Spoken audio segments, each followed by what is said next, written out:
Welcome back to the next iteration in this DaVinci Resolve course. Today we're going to actually finally get into the color wheels and HDR. I think this one's going to be a much more relaxed course as it is pretty straightforward, given that you guys have learned so much now about the color space transform in our last video.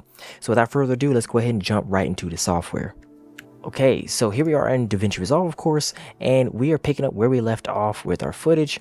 And we have changed it to Rec 709 because it originally was in S-Log. As you guys can see, when I click up here, you can see the before and you can see the after.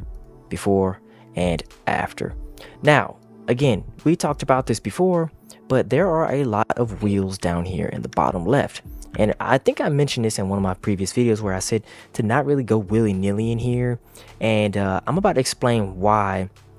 And we're going to take a look at these scopes and see what actually happens when you start playing with these dials and things, okay? I'm not going to get too deep in this because I'm not some colorist professional or anything like that, but I do know enough to be dangerous and to be able to teach you guys a little something here, okay? So without further ado, let's go ahead and get moving here. So first off, let's talk about the lift, the gamma, the gain, and the offset. Okay, so these are known as your primary color wheels, all right? And pretty much this is what can control the image's look. You know, it has the heaviest impact on your look. Okay, your lift, if you go ahead and move this, you'll start to see that it kind of pushes your look in this way. I think the lift is more of for shadows. All right, gamma corresponds to highlights. All right, gain is overall brightness, and offset is kind of like temperature or white balance, or overall like temperature, the direction that you want the video to go in. Okay, so what I'm going to tell you right now is a lot of people, for example, you can see this image may not be properly white balanced or something like that, right? Maybe it needs a little bit of more blue in it. What normally will happen is people will use the tint buttons to kind of fix that.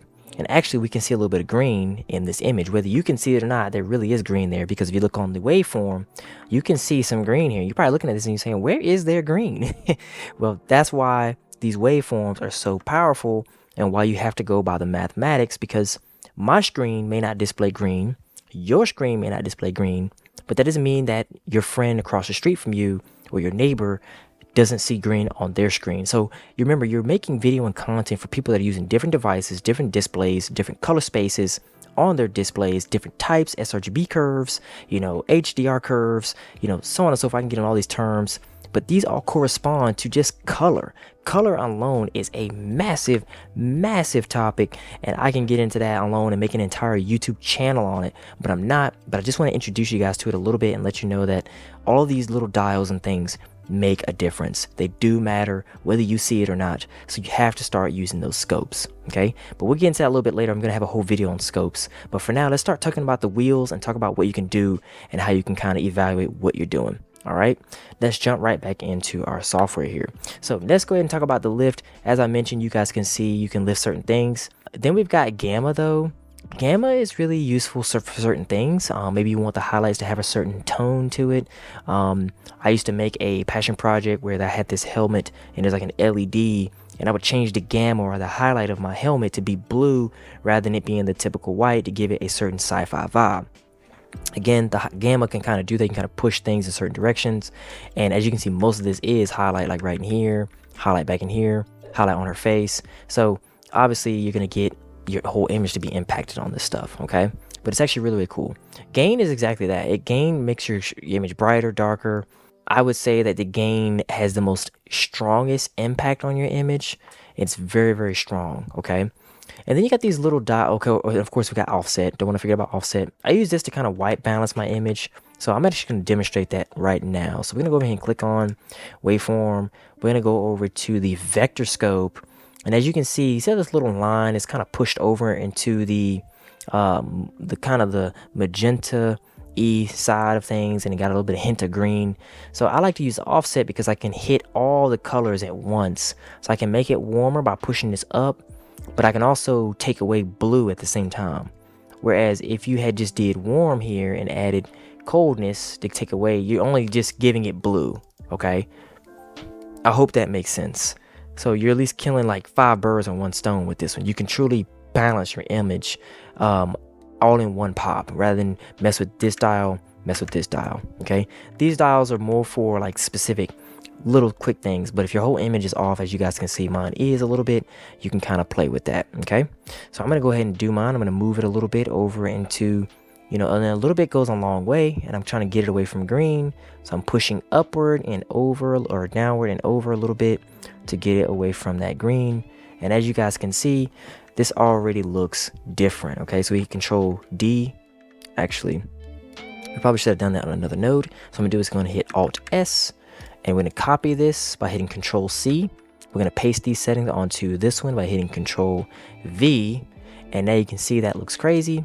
That's because we need to turn off our color space transform because it's doing it twice. So we're gonna delete that here, and now you can see we have this here, and we need to go over to our wheel settings here and reset it here. And now we have basically color space transform here only. And then if you click on this one, we have our offset here only. Okay, so we've isolated those settings. So let me go ahead and hit Control D so you can kind of see that. And it's just a slight difference, but you can see that it's just a little cooler now than it was before, after, before, after. So you can see there was a little bit of green there. We took a lot of the green out, and it just looks a lot better. So if we swap over now to our waveform, you guys can see significantly how much we've taken out. The green is much calmer, because you guys remember that green was like way up here somewhere, right? You guys remember seeing that. So if you guys look at this now, I'm gonna hit Control D and watch the green streak, the green hill here. Okay, ready? Boom. Look how strong that green is now. You guys see that? Isn't that wild? So if you hit Alt on the keyboard and kind of scroll in, you guys can see what I'm seeing here, and click in on your mouse wheel and drag. Look at this mountain right here. Okay, watch this mountain when I enable it back. You guys ready? Boom. You see how it came a lot closer to the blue? So that right there, it may not be to see it up in here. Remember I told you guys, but it's doing something. All right, whether you like to believe it or not, it's contributing to your image. The ordinary people can do 90% of a job, but it's the professionals that make the extra 10% of detail and craftsmanship that really make them professional. Just that last 10% of attention to detail is what makes them be, stand out among the others. And so this is like one of those small little percentage things, in that 10% we're talking about, that just a human eye wouldn't be able to see, but yet it contributes to your overall image. And keep in mind that when you're working with footage that is not correctly colored, you're kind of starting off on the wrong foot. Okay, so just keep that in mind, and I thought that I would go ahead and show you guys some of that, and you can use these color wheels to start getting into a more artistic look as well. Let's go ahead and do that actually. All right, so let's go ahead and create another node here, and we're just gonna say, all right, we're gonna go and change HDR stuff. So let's go over to our HDR right quick, and this one seems a little bit more familiar to you. In fact, before we go to HDR, I'm just gonna show you guys something really quick. You do have log wheels as well, and this is gonna be more familiar to you as well. So you have your shadows, your midtones, your highlights, your offset.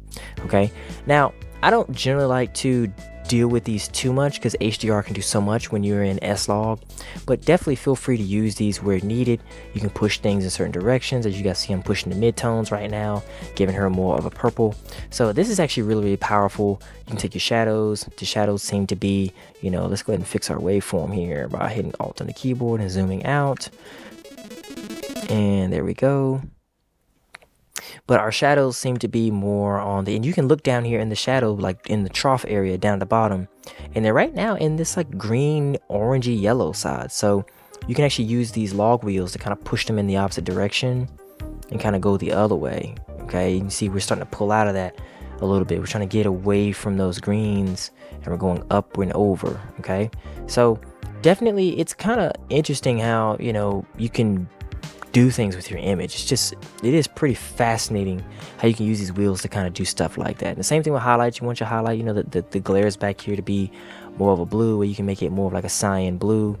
And now you can see this has now got this cyan blue going on here. Okay, so let's see Control before, after, before, after. You can see it really hitting really good here on the dresser too. Check it out. Before, after, before, after. So definitely just a different vibe, just a different look. Really, really neat stuff. Okay, now we'll go ahead and go over to HDR finally. I will show you guys. I'm just going to show you guys what you can do. So you can click on, you see there are these different buttons. So I think a whole course alone could explain a lot of this stuff, but I'm going to try to help you guys understand a little bit what's going on here. So HDR stands for high dynamic range. So now you're going to be editing with these high dynamic range values in play, and I think it's very critical, to say the least. And this is one of the reasons why I recommend paying for the DaVinci Resolve Professional Studio version, because you get access to this, and this is by far superior than what you're going to get on the Primaries wheels, and it has its use in ways that I just cannot get into in this video because we'll be talking forever. But I would just say that a really cool quick fix thing you can do is, like, you see all these little shadows down here, so we can go ahead and lift our image up a little bit and kind of get things right out of the shadow, and it will automatically try to, you know, do that in a way to keep your dynamic range. Okay, you can lower your light by hitting your exposure here. You can bring this down a little bit, so you can kind of bring this top end down. You can bring your shadows up to bring these bottom ends down, bring those upward, you know, lift it to get yourself less contrast. You know, you can make your darkness down here, make it, you know, darker, so on and so forth. So you can start getting into some really crazy looks and start creating some really fascinating images. Then you can go ahead and go back to your beginning node, go to your HDR overall, and then you can just kind of make this like a darker vibe. And as you can see, it is already looking kind of neat. I mean, this is kind of cool how it has this kind of low contrast vibe to it. And, you know, this is what we would have had before, like this digital sharp look that we've got. So you guys can start to see, you can start crafting these different looks, and this is a whole different look. Look at the darks and the shadows, and I was able to do that without even messing with an S-curve. So either way, guys, I just wanted to show you can do so many cool things with the color wheels, with the HDR wheels.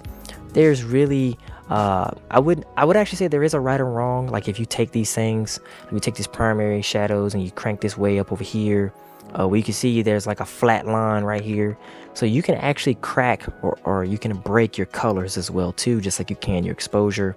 You can over push it, and so things like that is what I would recommend staying away from, unless you're trying to get a certain look. Maybe you want this for a music video or something like that, but you know, if you're trying to create an image for a client that wouldn't want something like that, you want to be able to have that control. Okay, so we'll go ahead and reset this back.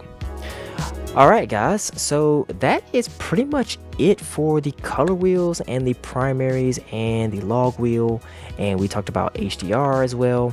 I think I'm gonna go ahead and call this one a done deal. There is a lot to learn, there's a lot to do. Quasi does amazing with color. I learned a lot from him. He makes some amazing videos. Definitely check him out on YouTube if you want to get more into the color.